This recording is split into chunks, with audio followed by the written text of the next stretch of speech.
بسم اللہ الرحمن الرحیم يهدي به الله من اتبع رضوانه سبل السلام ويخرجهم من الظلمات إلى النور بإذنه ويهديهم إلى صراط مستقيم۔ ان آیات کے ذیل میں نے عرض کیا صاحب تفسیر میزان، ان کی بحث بڑی لمبی ہے، لیکن میں 3 جو پیراگراف ہیں ان کا ترجمہ، ٹائم چونکہ کم ہوتا ہے، ترجمہ آپ کے سامنے پڑھ کے بیان کرنے لگا ہوں۔ تاریخ اسلام کی بات کرتے ہیں رسول اللہ کے جانے کے بعد، فرماتے ہیں کہ آہستہ آہستہ ہوا یہ کہ بہت سارے اسباب بیان کرتے ہیں کہ جن کی وجہ سے حدیث قرآن پر مقدم کر دی گئی۔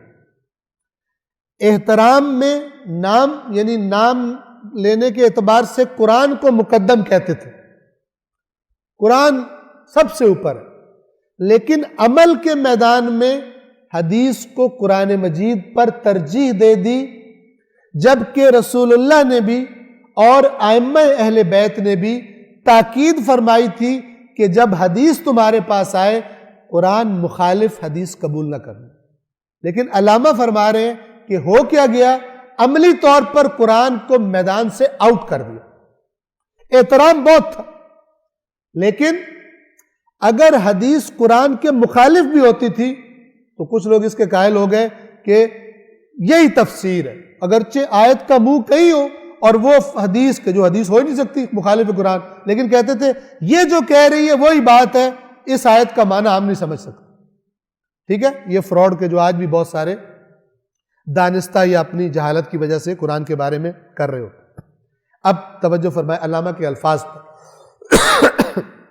فرماتے ہیں ان حالات کا نتیجہ یہ نکلا کہ تقدم اور عمل قرآن اور حدیث میں تقسیم ہو گیا۔ تقدم کا مطلب ہوتا ہے پہلے آنا۔ کیسے تقسیم ہو گیا؟ تقدم اور ظاہری احترام قرآن کا ہو گیا اور عمل حدیث کا ہو گیا۔ سمجھ رہے ہیں؟ عملی طور پر کیا؟ حدیث، لیکن احترام کس کا زیادہ؟ قرآن کا۔ اور تھوڑی سی مدت میں قرآن عمل کے اعتبار سے ترک کر دیا گیا، متروک قرار دے دیا گیا۔ اور یہ ناپسندیدہ روش، یعنی حدیث کو قرآن پر پیش کرنے کے معاملے میں سستی، حدیث کو قرآن پر نہ پرکھنا، اس معاملے میں جو سستی تھی، یہ ناپسندیدہ روش اسی طرح امت میں چل پڑی، اہل سنت میں بھی اہل تشیع میں امت میں چل پڑی، اور آج بھی اسی طرح سے چل رہی ہے۔ یہ کون فرما رہے ہیں؟ علامہ محمد حسین طباطبائی فرما رہے ہیں، صاحب تفسیر میزان۔ یہ تفسیر میزان کا فارسی ترجمہ ہے جو میں آپ کی خدمت میں اردو میں ترجمہ کر رہا ہوں۔ اگرچہ امت زبان سے اس کا انکار کرتی ہے، کہتے ہیں توبہ توبہ، قرآن کے بغیر تو گزارا ہی نہیں، زبان سے ایسی باتیں کرتے ہیں، زبان سے انکار کرتے ہیں اور اس کو بڑا ناپسندیدہ کہتے ہیں، بڑی بری بات ہے۔ اور قرآن کریم نے بھی اس کے بارے میں خبر دی ہوئی ہے، پیش گوئی کی ہے قرآن نے بھی، اور قرآن نے یہ کہا ہے کہ رسول اللہ قیامت کے دن کہیں گے کہ اے پروردگار میری امت نے اس قرآن کو ترک کر دیا تھا۔ قرآن نے بھی بتایا ہوا کہ یہ ہونے والا ہے، پھر بھی چل رہے ہیں اسی طرح، پھر بھی قرآن زندگیوں میں، معاشرے میں نظر نہیں آتا۔ کہ جب نام آ جائے قرآن کا تو قصیدے پڑھ پڑھ کے تھکتے نہیں، لیکن ان کی تقریروں میں سنو قرآن کوئی نہیں ہوتا سوائے چند آیتوں کے جو ہر مسلک کی فیورٹ آیتیں ہیں، اپنے مسلک کی کچھ فیورٹ آیتیں لی ہوئی ہیں اپنے مسئلے کرنے کے لیے، باقی قرآن کو چھوڑ دیا ہو۔ کوئی جو یہودیوں اور مسیحیوں نے تورات اور انجیل کے ساتھ کیا تھا، نسوا حظا مما ذکروا بہ، بھول گئے ایک حصہ اس کا، کنسرن ان کا کوئی نہیں۔ پس اگرچہ زبان سے انکار کرتے ہیں اور کہتے ہیں بڑی بری بات ہے، یہ بہت غلط ہے قرآن کو چھوڑ دینا، اور قرآن نے بھی کہا ہوا ہے کہ رسول شکایت کریں گے قیامت کے دن رسول اللہ کہ میری امت نے قرآن کو چھوڑ دیا تھا، لیکن امت بھی اسی پہ چل رہی ہے، سوائے ایک قلیل تعداد کے کہ جو ہر زمانے میں اس انحراف سے بچے رہے، اور قرآن مجید گویا انہوں نے رکھا۔ یہ سستی،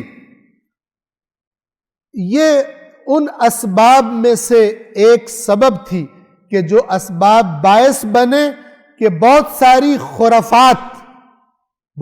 خرافات کہ جو اسلام سے پہلے جو قوموں کی خرافات تھی، ان کی رسمیں تھی، قبیلوں کی رسمیں تھی کہ قدیم میں جن پر وہ اعتقاد رکھتے تھے، ان کے مسلمان ہونے کے بعد بھی انہوں نے دین میں گھسیڑ دیا، اس کو اپنے قبیلوں کی چیزوں کو دین میں گھسیڑ دیا قرآن مجید سے دوری کی وجہ سے، اس لیے کہ قرآن نے فلٹر کرنا تھا ان چیزوں کو، وہ فلٹر ہی ہٹا دیا، تو جو کچھ ان کی اپنی افکار تھی انہوں نے دین میں گھسا دی۔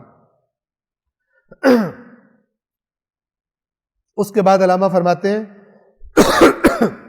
لیکن اب یہاں پر اوپر انہوں نے تذکرہ فرمایا کہ رسول اللہ نے بھی کہا کہ قرآن کے بغیر قبول نہ کرنا، اور ائمہ اہل بیت نے بھی فرمایا قرآن کے بغیر باتیں قبول نہ کرنا ہم سے منسوب، لیکن سوائے انگلیوں پر گنے جانے والے افراد کے باقی لوگوں نے اس دستور پر، اس حکم پر عمل نہ کیا، اور خاص طور پر وہ روایات کہ جو فقہی مسائل سے ہٹ کر تھی، یعنی کون سی؟ اصول دین کے بارے میں جو روایات وغیرہ تھی جن میں عقائد وغیرہ بیان ہوئے تھے، ان کو قرآن پر پیش کیے بغیر ان کو قبول کر لیا۔ کیوں؟ امام کا فرمان ہے یہ، جبکہ امام نے کہا تھا ہو سکتا ہے یہ میرا فرمان نہ ہو، قرآن سے چیک کرنا، یہ نہیں کیا۔ سوائے انگلیوں پہ گنے جانے والے افراد کے اکثریت نے کیا کیا؟ یہ علماء کی بات کر رہے ہیں، عوام نے تھوڑی کرنا یہ کام، کیونکہ عوام تو ویسے ہی سمجھتی ہے کہ دین قرآن اور ہر چیز یہ مولویوں کا کام ہے، ہمارا تو ہے ہی کوئی نہیں، ہم نے صرف سن کے واہ واہ کرنی ہوتی ہے اور جنت کی ٹکٹ لینا ہوتا ہے، ان کا یہ کام، ٹھیک ہے، قرآن پڑھنا سب۔ لیکن یہ بات علامہ طباطبائی کن کی کر رہے ہیں؟ جن کا ذمہ دین بتانا تھا، انہوں نے احادیث کو قرآن پر پیش کر کے پھر فلٹر کر کے اور بتانا تھا کہ یہ صحیح حدیث ہے، یہ صحیح حدیث نہیں ہے۔ لیکن علامہ فرما رہے ہیں سوائے ایک قلیل سی تعداد کے جن کو انگلیوں پہ گنا جا سکتا ہے، بغیر قرآن پر پیش کیے روایات کو انہوں نے قبول کیا، اور جو شیعہ لوگوں کے جو عوام تھے وہ شیعہ جو عوام تھے ان کی روش وہی بن گئی حدیث قبول کرنے میں کہ جو عام سنی عوام کی روش تھی حدیث قبول کرنے، دونوں قرآن سے فارغ، ٹھیک ہے نا۔ اور اتنے بڑے بلیم ہیں کہ اگر تم قرآن پڑھو گے نا صرف گمراہ ہو جاؤ گے، کیونکہ اس نے بیچ میں اتنے مثالیں شامل کیے ہوئے ہیں دین میں، اپنی مینوفیکچرڈ مثالیں، کہ اب کہتا ہے اگر یہ اکیلا قرآن پڑھے گا تو گمراہ کیا ہو جائے گا؟ یعنی جو میں نے بتایا اس سے گمراہ ہو جائے گا، کیونکہ اس کو اور لگے گا، لہذا پہلے ہی راستہ روک لو۔ اللہ العلی العظیم۔